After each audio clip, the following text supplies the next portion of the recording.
Happy All-Star break, baseball fans, and welcome to the Diamond Kings YouTube baseball talk show, where we cover everything end-to-end across the major leagues. My name is David Whitlock from Houston, Texas, and we're going to talk about the All-Star Game, the first half of the season, the second half, and a lot of surprises, a lot of surprises to come, I'm sure. And of course, as we're recording, it's the Sunday before the All-Star Game. Exciting times for baseball. There's a lot of conflicting opinions about how the All-Star Game is conducted, but it's always fun to see all the players together. Thanks for joining us. We're brought to you by the sports-kings.com media network. Hey, we appreciate you watching. If you like our show, be sure to like it, share it with your friends on Twitter, Facebook. We want a lot more people to see our show, and you can help us out. So this week, I'm joined by two of my regular co-hosts. Rejoining us after a several-week absence from Florence, South Carolina, is Michael Prosser. How are you, Michael? Gentlemen, it is a fantastic day to be back. Wow, what can I say that hasn't already been said? New haircut, same attitude. Let's see what happens. All right. Well, it's always great to have you and your lengthy opinions from time to time. Also joining us as one of our, of course, regulars is Kelvin LaPierre from Arkport, New York. How are you tonight, Kelvin? Good. Glad to have you back, Michael. Been too long. Don't go away like that again. I can't make any promises. That's right. Hey, appreciate you guys joining us. It's always hard to set aside time for this. Of course, we have different panelists every week. Everybody has their favorite, but of course, Kelvin and Michael are always favorites of everybody. So we want to get started. You know, the All-Star break is it's always a little bit past the halfway point of the season, but it's always fun to kind of stop. You take a breath. You get, 3 or 4 games off in a row, kind of reflect on what we've seen so far. There's been a lot. The AL East has been up and down. The Yankees have kind of emerged on top. You've had the Tigers slipping. The Twins have surged to be a surprise team. The AL West looks like it's going to be the Angels and Astros battling. The Nationals have scuffled at times. The Cardinals have surprised in the National League Central. You've got the Dodgers and Giants out west. A lot to talk about, a lot of players, a lot of injuries. So I'm just going to leave it a little bit open. Let me know what you think of the first half of the season. What has surprised you? What didn't surprise you? What do you think have you seen that will reflect in the second half of the year? And since Michael hasn't been here the longest, we'll start with him. Michael, what do you think about the first half? Well, I mean, other than the fact that there were, a few teams that kind of stumbled out of the gate, it was a lot of things that, we were like, okay, wow, I didn't expect this to happen. And then things kind of leveled out to where, it was like, oh, okay, now this is, what we're used to. And then all of a sudden, bam, the Twins are in first place. Nobody saw this coming. The Royals of this year. It's been an interesting ride. Let's put it that way. I mean, you've got the emergence of your Houston Astros, who cannot seem to hit the barn side of a broad right now. You've got the St. Louis Cardinals are still the St. Louis Cardinals. You would have thought, oh, Adam Wainwright's gone. He's done for the year. No, they're fine. They lose. They lose nothing. They lose no momentum, no nothing. The Pirates stumbled out of the gate. And now, they're, seemingly the Jolly Roger has been raising a lot more lately than usual. We've seen the rise of some great young talent. I mean, Chris Bryant. You've got, the rising superstar that is Bryce Harper. Certainly a name that everybody knows by now. But let's not forget, guys, this kid's still only like 22, 23 years old. He's the same age as Bryant. Yeah. He's got a lot of baseball left in the tank, and that is a scary, scary thing. Now, of course, there have been some dilapidating injuries as of late. Of course, we had Wainwright going down. Giancarlo Stanton is on the shelf, hurting certainly your fantasy team, David, as is mine in my other league. Yes. Sadly, Jason Grilli just went down. The man was having such an underrated season this year, 24 saves. Definitely was going to, garner something on the trade market, and pulls a Kobe Bryant, blows out his Achilles tendon covering first base. I'm wondering when the trade winds are going to start picking up, though. I mean, you've got, all these hot names that are out there on the market, and all these teams that are so close together right now. One name is going to go in that, and change everything. Is it going to be Cole Hamels? Is it going to be Troy Tulowitzki? Is it going to be, Johnny Cueto or Aroldis Chapman? Should the Reds even unload these guys right now? I mean, maybe it's just a down year in Cincinnati. There's no point in I don't know. Maybe to me, selling the farm would be a little too quickly, especially since you're hosting the All-Star game. Um, but it's been an interesting first half of the season. Let's see what the baseball gods have in store for us in round two. Yeah, no, you certainly touched on some interesting points. I mean, every season has injuries, but it's so heartbreaking to see a guy like Giancarlo Stanton go down after what happened to him last year. And see, I think he may still be leading the National League in home runs. I'm not sure Harper's caught him yet. And for a team like the Marlins that's a little bit cash strapped and they put so much cash on him. And also, like you mentioned, all the young stars coming up. That might be the story of the first half, is seeing the guys like Chris Bryant come up, like Carlos Correa, like Byron Buxton, all Who's these on the guys, DL? right? Who's also on the DL? All these future stars that we've been hearing about for a while, they've come up and they've performed. I mean, Chris Bryant, an All-Star. Carlos Correa, had he come up about 3 or 4 weeks earlier, probably could have been an All-Star also. That's been a fun thing to watch. Kelvin, what do you think of the first half? I know we were talking before the show about the Yankees and how a lot of people had them buried. I know you're a Yankees fan. And any other reaction what you've seen so far? Well, the biggest surprise in the Yankees organization is the emergence of Alex Rodriguez coming off his 1-year suspension. 287, 17 home runs, and he's producing. He's DHing. He's playing third base every now and then. Chase Headley's on the DL. We just call off Ruff Snyder. He hits his first major league home run tonight in the 9th inning in an 8-4 win over the Red Sox in Boston. So they took 2 out of 3 in Boston this weekend. They're leading the AL East by 3.5 games. Nobody saw that coming. The Yankees were predicted to finish 4th or 5th in that division behind the Red Sox, Tampa, and the Orioles. Toronto was a 4 or 5. Toronto's starting to fall out of the AL East. Reyes gets thrown out by a mile the other night trying to stretch a single into a double. Then you have Minnesota. I mean, nobody saw Minnesota being a contender. They re-signed Phil Hughes after last season to a 3-year deal. He's pitched fairly well. He's not getting the run support that the other pitchers on that team seem to get. You had Pittsburgh, like Michael said, stumble out of the gate. And then we talking a few weeks ago, they had the second best record in all baseball going in a few weeks ago, and they seem to have cooled off a little bit.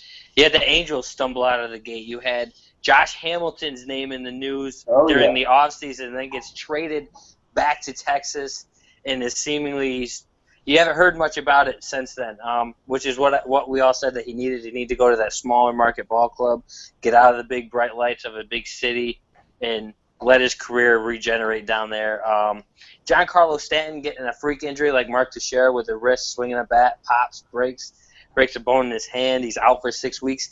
And Bryce Harper had that tear for a 3-week stretch where he was hitting what seemed like multiple home runs a game, and he still hasn't caught Giancarlo Stanton. This just shows you the power that Giancarlo Stanton has playing in a bigger ballpark 81 games out of the year than Bryce Harper is. And then you have Kansas City. Every MLB analyst predicted Kansas City was going to falter and finish dead last in that division, and they're back on top. There are no signs of slowing down from last season.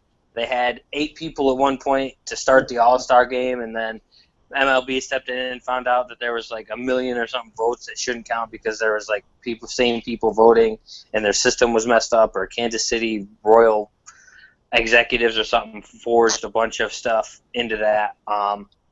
Now you're down to 4. You have Gordon go down the other night with what looked like a gruesome hamstring strain. Mm-hmm. That looked gruesome the way he went down. You have Harper again. He hasn't had that injury yet that he usually has once a year. Does he stay healthy for 1 year? And does that make the Nationals a huge favorite if he stays healthy all year, well into the postseason for a strong playoff run? Considering that Strasburg is on the DL twice already this year. And what seems like when he comes off the DL, he pitches lights out for about 2 weeks and then has to go back on it. Do they keep him? Do they limit him until the postseason just to keep him healthy for the postseason? That's something that I'm looking at is what does Washington do with Max Scherzer and Zimmerman's coming off the DL soon for Washington, and then Strasburg's due off right after that. Nationals are already leading the NL East, but I'm looking forward to see what they can do. I'm rooting for them if the Yankees don't go very far. They deserve it. That fan base deserves something. Not that Minnesota, Kansas City, all them don't, but Washington's just a great city, and they deserve it for what's happened. Just the past couple of years have been down for them after making the postseason a couple years ago. Yeah, no, a lot of great points. There's certainly the Royals have been a story the first half. One thing, and this will be my rant so far, is the lack of TV coverage of the teams that aren't from New York, Boston, or St. Louis. And specifically, why aren't we seeing the Minnesota Twins on TV more? Why aren't we seeing teams like the Pirates on TV more? It seems like every time, and 2 out of 3 this weekend, we saw Red Sox, Yankees on instead of the Pirates, Cardinals. The Pirates and Cardinals are 2 of the top 3 teams in baseball, squaring off in Pittsburgh where they could make a move. Great teams, of course, will play tonight on Sunday Night Baseball, but it's just a shame because we'll get to the World Series in the postseason, and we'll have a World Series like the Pirates and Twins, and everybody will say, "Oh, well, this is a joke because nobody knows anybody on these players on these teams, and it's because you never showed us these teams." The Yankees and Red Sox. The Yankees are probably a playoff team. The Red Sox aren't. And the Yankees, they're okay, but they'd have to get past a team like the Angels or the Royals to probably get to that second round of the second round of the playoffs, assuming they win the division. So anyway, I think baseball needs to do a better job of mixing it up, showing these exciting. We're going to see a lot of new All-Stars players for the first time on Tuesday. Players like Brian Dozier, who had 2 walk-off home runs this week. Players like A.J. Burnett for the Pirates, who's having a Cy Young type season a year after he said he might even retire before this year. So baseball needs to step up and show these teams a little bit more. So speaking of All-Star Game, it's an exciting time as I kicked off the show with the All-Star Game. Today we had the Futures Game, and go USA, just like the Women's World Cup. USA beat the world. It was 10-1 last I checked. Dominant, as one game could say. And then tomorrow we have a home run derby with a new format. I've seen bits and pieces. I don't know the whole thing, but I know it's head-to-head and it's timed. And then, of course, the showcase game on Tuesday night, which is sure to take about 4.5 hours with all the extra commercials, which is a shame because a lot of kids won't be able to stay up and see it. And, of course, this time it matters. I don't know what you think about that. So with all that in perspective, I'd like to hear what you think about the All-Star Game, what you're most looking forward to, maybe some players in the game that you are looking forward to see play, how you break down the game, who you might think win, home run derby favorites, etc. We'll go in the same order. Start with Michael. Well, I mean, when you take the big guns out of the home run derby, what do you have left? A game of water pistols. I mean, I wanted to see Bryce Harper go up against Giancarlo Stanton. Sadly, I won't get my wish because neither of them are going to be in the home run derby. And since I don't even have ESPN anymore, I'm not going to see any of All-Star Weekend. So what does it matter? But I mean, it's but you touched on it very well, David. A guy like Brian Dozier does not get enough credit in Major League Baseball at all. Easily one of the most underrated players in the game today. Not since Dan Ugla 4 or 5 years ago have we been able to see a guy at second base nonetheless belt 20 to 25 home runs, especially in a new park like Target Field. It's not really a hitter-friendly park as much as a lot of people like to think. It's not like the old Hubert Humphrey Dome in Minnesota. I don't even think Kirby Puckett could hit that many home runs out of this park. I mean, it's a lot bigger than what they're used to playing under. God rest you, Kirby. Still hate what you did to us in '91. Anyways, it always is a nice tradition about the Midsummer Classic to always have that one moment. I mean, you go back to 1993 when Randy Johnson threw at John Kruk's head and John Kruk thought he was going to die. That's still a funny one to me. I go back and watch that, at least once a year, and I still get a laugh out of it because you just see John Kruk's eyes get like this big, and he's just like fanning in his shirt like, oh my God, I just died here. But I mean, it's I'm always anxious to see what memories are going to be created this year. Is it going to putting the stipulation of Game 7 on the line? Is it really going to matter? Probably not, because 99% of these guys aren't even going to be in the playoffs this year. Probably. I mean, you got okay, for instance, Dozier will probably be in the playoffs. Yeah, but I mean, who's to say that are the Cubs going to make the playoffs this year? Maybe. Are they going to get anywhere? Doubt it. They don't really have the pitching. I mean, John Lester's not really picking it up like we're used to seeing with John Lester. I don't know if it's run support or what. So I don't know if they're, if the extra stipulation is going to mean anything. It's like putting an extra stipulation on the Pro Bowl. I mean, there's not really much to go for it, but it's tradition. This is steeped in tradition. Traditionally, I'm going to watch the highlights like I do every year. Yeah, no, it's an enjoyable game to watch. I do get frustrated with the broadcast from time to time because what they'll do, and you can watch it on Tuesday, about halfway through the game, they'll, instead of talking about the game, if a player from one of the teams that's not going to make the playoffs comes up, they'll start talking about his trade possibility. Oh, look, it's so-and-so from the Diamondbacks. They're going to trade him. Oh, look, it's John Papelbon from the Phillies. Wonder if he's going to be traded. Who do you think he might be traded to? And then they'll talk about that. Meanwhile, there's a game going on. Players are hitting, etc. Same thing. I get frustrated when they'll do the post-game interview. A player's pulled from the game and they're doing an interview. And let's just say Jose Altuve's at bat, and he's my guy. And the whole Jose Altuve at bat that I tuned in to watch, instead they're interviewing some other, guy, Mike Trout, that they just pulled from the game, and he's saying, "Oh, hey, it was great to play. I couldn't wait to be here," saying all the cliche stuff, and I'm getting no value out of it. Meanwhile, Altuve's hitting a triple to right field and a safe play at third. Anyway, another rant for me. And just a math check on the 99% of the players not being in the playoffs. Since almost half the teams make the playoffs, and the better players are here, probably more than half the players will be in the playoffs at some point. But your point. I don't like math, so what's it matter? Right, Kelvin. What do you think about the AllStar Game? Are you looking forward to seeing certain players, the home run derby, any particular aspect of it? It's the AllStar Game. Of course, I'm excited to watch it. I mean, you get the best players on the field, voted by the fans of Major League Baseball. That's something I think needs to change after what the debacle with the Kansas City Royals, almost having 8 starters. I think there has to be something stepped in, and they narrow it down to 3 players per position based on their stats, and the fans vote that way. I think that's something we could go with. Instead of everybody on every Major League roster that's played in at least a minimum amount of games is on the ballot, I think that it should be based on 3 players from each position based on their stats. Fans vote that way, then it's still a fan vote, and it's not something where everybody is out just voting for their own superstars. I mean, I get it. It's for the fans. The fans show up, watch the game. They want to see their guys, especially when it's in your home ballpark. You want to see your own guys out there playing against the best from the other league. I get that, but that's just something I want to see Major League Baseball take into consideration, which it sounds like they're possibly going to do. But do they narrow it down to 3, or do they leave it at 5? I'd also like to see them add like a skills competition or something other than a home run derby. Bring in like a skills competition like hockey does. The NFL has one at their Pro Bowl. They do it a couple days before. They do a skills camp, show off your skills. I mean, you see all these trick videos out there on YouTube of players out there doing things with their bats and stuff. Do like a skills competition. Catchers go out there, throw a guy out at second. Whoever has the fastest throw wins something, donates their money to charity or something.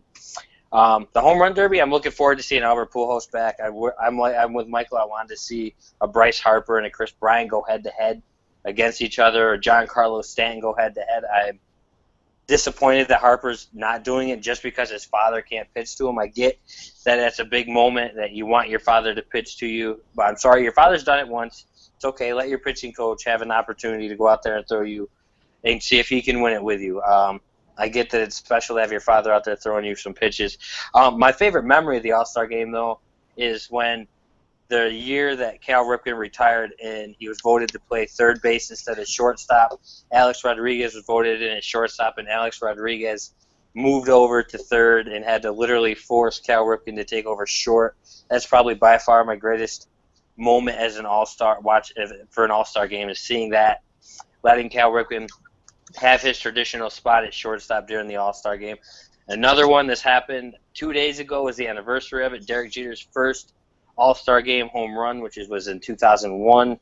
I believe it was July 8th of 2001 was his first All-Star Game home run. That's another huge memory I have, just seeing that. Derek Jeter's big, huge smile on his face. I think it was a leadoff home run, too. It was leading off the game at that time. So I led off the game, bam, home run. Yeah, no, great memories indeed. I mean, if you think about, it's hard to forget that time when Torrey Hunter robbed Barry Bonds, and they were kind of joking in the field. I remember watching Ichiro Suzuki hit an inside the park home run. I had the opportunity to go to the 2004 All-Star Game in Houston, and it wasn't a competitive game as far as the score goes. The AL jumped on Roger Clemens, the hometown boy. Then there was some controversy because Mike Piazza was his catcher, and so was Piazza tipping off his pitches. Remember that whole Clemens Piazza thing? Probably not, but Ortiz hit an upper deck shot. I mean, all these memories. Hopefully, we'll get some good memories, a good competitive game. That's the number one thing I like to see. I want to see a 5-4 game. I don't want to see the pitchers dominate necessarily and have a 1-0 game, but I don't want to see an 11-10 game where it's just a parade of bad pitching and walks. With these pitchers out there, I think it's going to be a really, really competitive game. You look up and down, particularly the bullpens. It's just arm after arm of guys that can get people out. I think lately it's been low scoring, it seems like, or you'll see one big inning and it's mostly low scoring. So I bet you it's going to be 3-2. I think the National League is going to do it. I think it's going to be the Royals curse. There's too many Royals starting, and it'll be the National League that takes it 3-2. And they'll score 3 runs in something like the 5th inning and ride that with their bullpen. The Royals are down to 3 starters now. That's right. With yes. Gordon getting hurt, they're down to 3. Yeah. Gardner starting in his place. Alcides Escobar is probably not the best short, but then he gets out of the game and you bring in a better player like Iglesias or something like that. And frankly, Gordon deserved it. I mean, the way he plays defense, the way he hits, he's definitely an all-star. Maybe not a starter. Him and Kane are right there, and it's hard to argue Salvador Perez, I mean. So it worked out, but anyway, so let's start. Some of you guys were talking a little bit about what to look forward to in the second half, previewing some playoff teams. I mean, it's hard to reflect on the first half without talking a little bit about what you expect in the second half. So I'll put you guys on the spot. Give me some thoughts on what you think is going to happen in the second half, and then I'd like to hear your 5 playoff teams from both the National League and American League, and then walk me through who you think is going to kind of make it through the playoffs to the World Series. And why not? Give me a World Series prediction now. We're recording the show, of course, and then we'll see at the end of the year who is right. So this time, I'll go in the other order since instead of having Michael have the first word every time, we'll let Kelvin have the first word. Thoughts on the second half and some playoff predictions? Second half, you're going to see a bunch of trades. You're going to have a huge trade deadline just because of that second wild card. Teams are still in it. There's teams that are already out of it, i.e. the Red Sox. I don't see them getting back in the division, even though I think they're only 7 or 8 games back. They just don't play. Their pitching's not there. Their hitting's not there at times. So the Red Sox are going to sell at the deadline. Cincinnati's going to sell at the deadline. Chicago's going to sell at the deadline again. The White Sox, not the Cubs. But the 5 teams I predict make the postseason for the AL, I think the Yankees win the division by 3. I think Baltimore gets in as a wild card. I think Kansas City wins that division. Minnesota squeaks in, gets that second wild card spot, and plays Baltimore in Baltimore for that wild card game. And then you have, and then I think Houston's going to turn it around when Springer comes back. I think Houston turns it around, squeaks in, and knocks the Angels out in the last week of the postseason, last week of the regular season.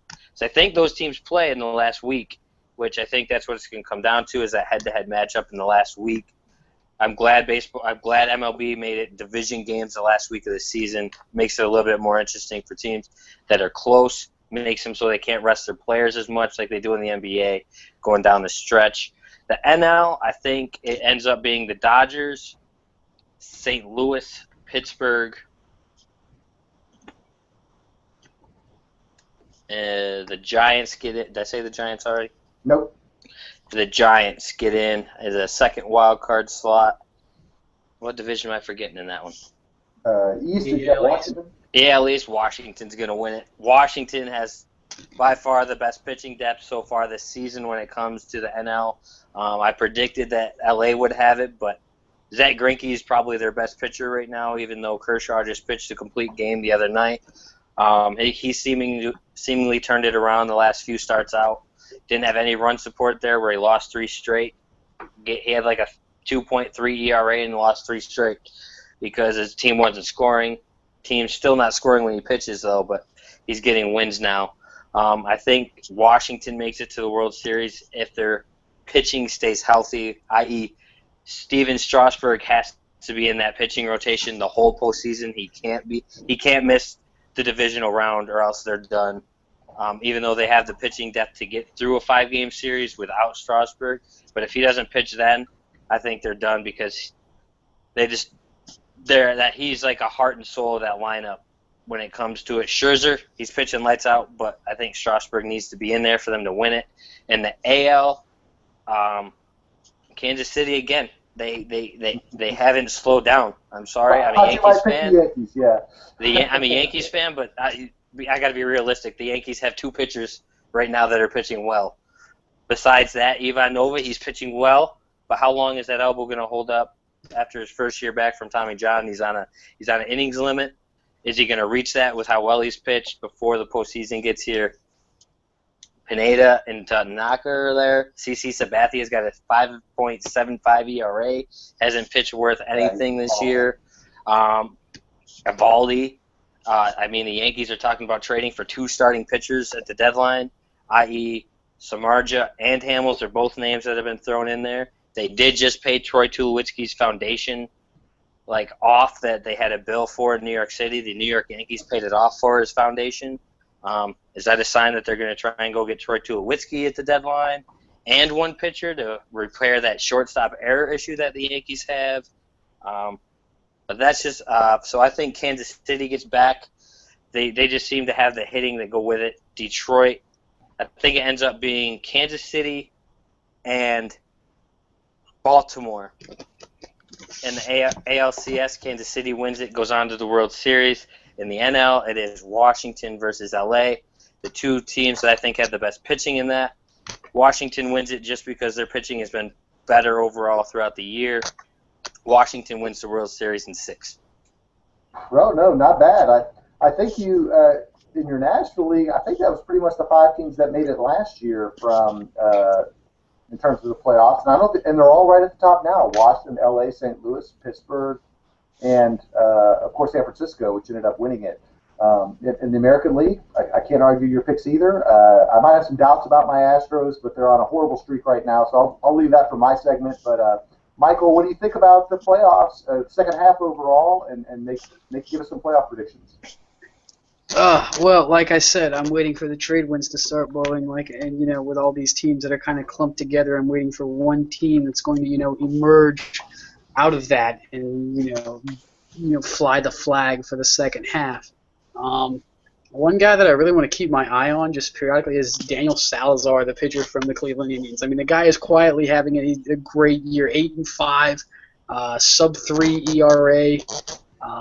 One of those guys that you have no idea who they are until you pick them up on your fantasy team because they have 8 wins and you need those right now.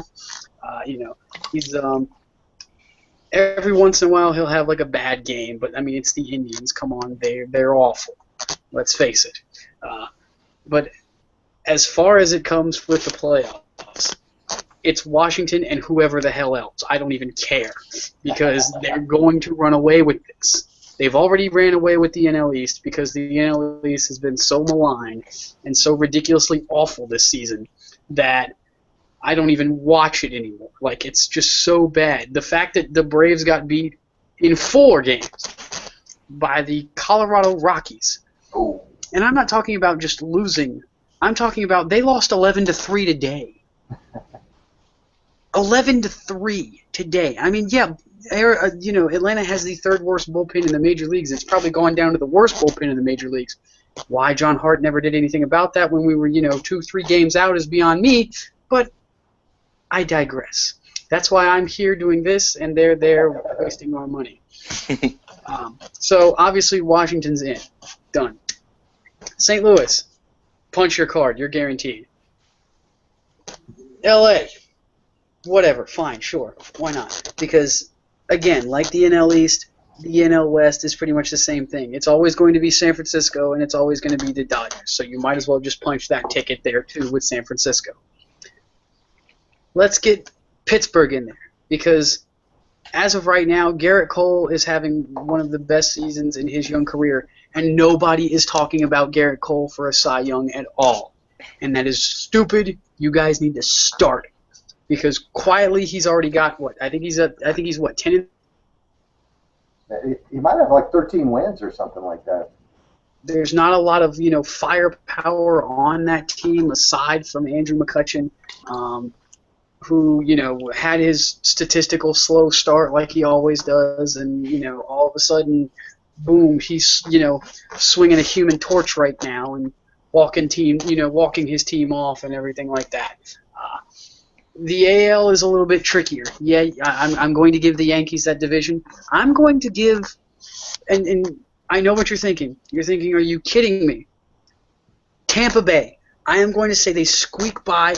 They're getting healthy. They're going to squeak in there. It's going to be a game and a half over Baltimore. They squeak in because I still don't trust Baltimore's pitching. I never have. The Minnesota Twins are going to go dancing in October. And I think it's going to come down to a tie-breaking game between Detroit and Kansas City. I think somehow or another Detroit finds a way to get back in there, be it a move at the deadline or they just somehow find a way to get their crap together because, you've got Miggy, you've got Victor Martinez, who had a 4-for-5 game the other day. You've got, obviously, Yoenis Cespedes, who, let's not forget, last year Kelvin said he would build an entire franchise around. Right. You've got a struggling Justin Verlander, and his game is probably done. But you've got good guys that nobody's ever heard of. Alfredo Simon, for a while, was leading my fantasy team in wins by guys not named Batman or David Price. He's kind of fallen off a little bit, but he'll get back there. What's the guy? Shane Green or Sean Green? That guy. Yeah, he Green. started out like lightning. The guy came out throwing mad heat. Rookie guy, so he stumbled a little bit, and there's not really a veteran presence right there in that clubhouse pitching-wise to go, hey, this is what you need to do, aside from Verlander. But let's face it, Verlander was on the DL, couldn't really exactly, go, hey, turn your elbow this way or whatever, because mine, was messed up. Right. I really thought that when they, had that closer issue when Nathan went down, I was like, okay, this is it, they're done. No, and that's beside the point. So I think that comes down to a one-game playoff to see who takes the second wild card in that division. And now we come to the AL West. Your darlings. If they don't start hitting, they're going to be watching yet again. And with the way that Albert Pujols is looking like Albert Pujols of old right now, if LA can tweak their roster one or two players, maybe it doesn't have to be a big move, but maybe a Josh Donaldson from Oakland, or maybe they try to go out and get Tyler Clippard to shore up that bullpen a little bit more. Oakland is right there. They're always, they had that 1 year, and Billy always likes to make a deal, or at least Brad Pitt did. I don't know if Billy's that way. So, if I'm whoever's their general manager now, because that was some crazy stuff going on there. I'm on the phone with Oakland yesterday going, hey, what's it going to take to get Tyler Clippard? What's it going to take to get Josh? Somebody, because if they get one, maybe two pieces, that division's there. Done. Unless somehow or another you guys get some of Michael Jordan's secret stuff and you guys start tearing the cover off the ball. You can make the ball go far, but you can't make the ball go, 200 feet in front of you. It's a problem. Anywho, so we've already established that Washington is going to run through the National League. Cardinals are going to give them some trouble though in the national for the NL crown. The Cardinals will give them fits, but I still think that the power that Bryce Harper has and the 1, 2, 3 point, even if you don't have Strasburg in there, you still have Scherzer, you still have Gio Gonzalez, who is now the unsung hero in that bullpen, despite the fact that he's not really. He's having a decent year, but it's still that I don't trust anybody that says, oh, that's not a good rotation. That's one of the best rotations in baseball right now. It's the AL that's kind of throwing me off a little bit, because how good are these Twins? How good is this team being so young with a rookie manager? Yes, Paul Molitor won multiple World Series with the Toronto Blue Jays. Yes, the man was a hitting machine for the Milwaukee Brewers back in the 80s, but he's a rookie manager. Dave, you've probably forgotten more about baseball than any of us. When was the last time a rookie manager won the World Series? Go Oh, ahead, I'll wait. yeah, right. Might have It's been been a while, Jack if McKeon ever. for the Marlins, but maybe. he won a It's rookie manager overall, though. So. it's going to come down to crunch time there. Who's going to be able to get you out of the trenches, especially when you don't have a true number one in that rotation. So out goes the Twins. It's very possible that the Yankees will get to the second round. It's all contingent though on LA. If LA makes that move and gets where they need to be, LA has the ability to make it to the World Series. Will they? No. Personally, you could pencil in anybody in the AL. I'm still taking Washington as your World Series champion. That all adds up. I certainly can't argue a lot of your points on that. So hearing what you guys have said, I think a lot of it is going to depend upon the trade deadline, because what you've got going on here is a lot of teams that are out there looking for that extra starter, and one starting pitcher in the postseason can make all the difference. Because if I look up and down these, other than Washington and LA, I don't see a lot of teams with 1, 2, 3 starting pitchers that are all kind of that ace level. My playoff predictions would be, I think it will be the Yankees. I don't see any of the other teams strong enough to challenge them.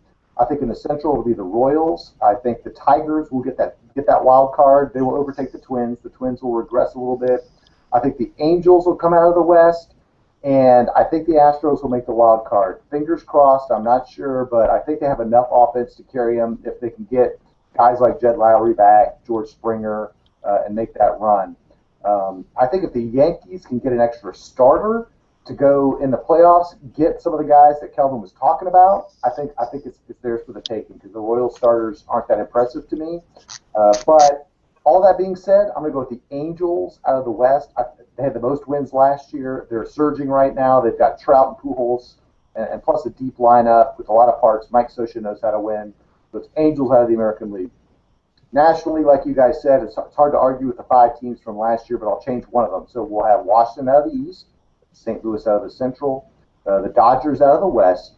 I think the wild cards will come both from the Central. I think it'll be Pittsburgh and the Chicago Cubs. I think those are the best 2 teams that, other than the 3 division leaders. I think the Giants, it's that odd number year thing that they don't win in odd number years.